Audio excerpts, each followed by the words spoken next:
So I've got a special request to make a close crop video in Illustrator. What if I had a picture of some random kid? Hey, that's no random kid, that's Jack. And I wanted to put a close crop around him and pop him out of that background. The way to think about this in Illustrator is that what you're doing is saying, I've got a picture and I want to put a frame around it. I'm going to make a special custom frame that's the exact shape of the thing that I want to show through it. So that's the way we're thinking about it. Right now we're drawing the frame through which we'll see this picture of him. And because the frame happens to be the size of him, all the background will be hidden, be gone. It won't be gone, it will just not be visible. So as you can see, Command Y will turn off or on my outline preview mode of it. So I can see my photo. I made a new document, I placed the photo in the new document, and then I started drawing around him. If you have to rescale your photo, use the scale tool. It lives over here, that guy right there, and hold down the shift key for the love of God, because it'll keep him in proportion. It won't squash him or stretch him. Painful things to do to little kids. So what we're going to do now is finish up this path. You can see I've got kind of a path started around him.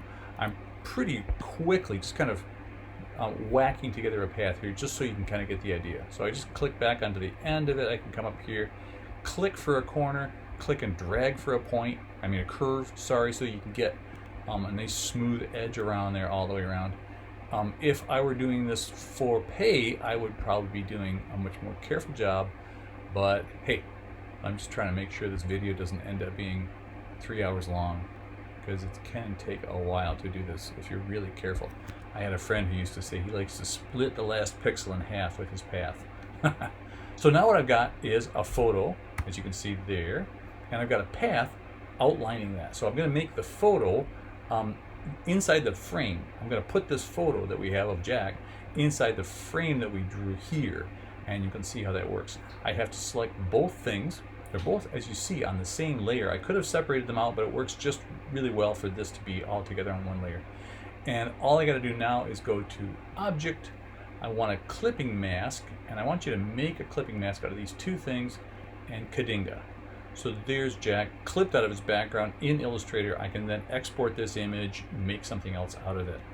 I want to just point out, that's one way to do it. I'm in Illustrator, but if I were in Photoshop and I had that same picture of Jack in Photoshop, I would go to Select Subject. This is brand new in Photoshop, and it's freaking great how good this is. It's surprising. Look at that. It couldn't figure out the difference between his hair and the dog in the picture in the background. Maybe that's a llama. It also couldn't figure out that that is not his knee. Other than that, it did a pretty great job. I can inverse that image and delete that background, and I gotta go back up into here in layers and make this layer 0, and then I can whack that, and now I got him selected out. I can go back in and fart around with my selection on it. So there's two ways to get a kid, a handsome kid, out of a particular background. Hope that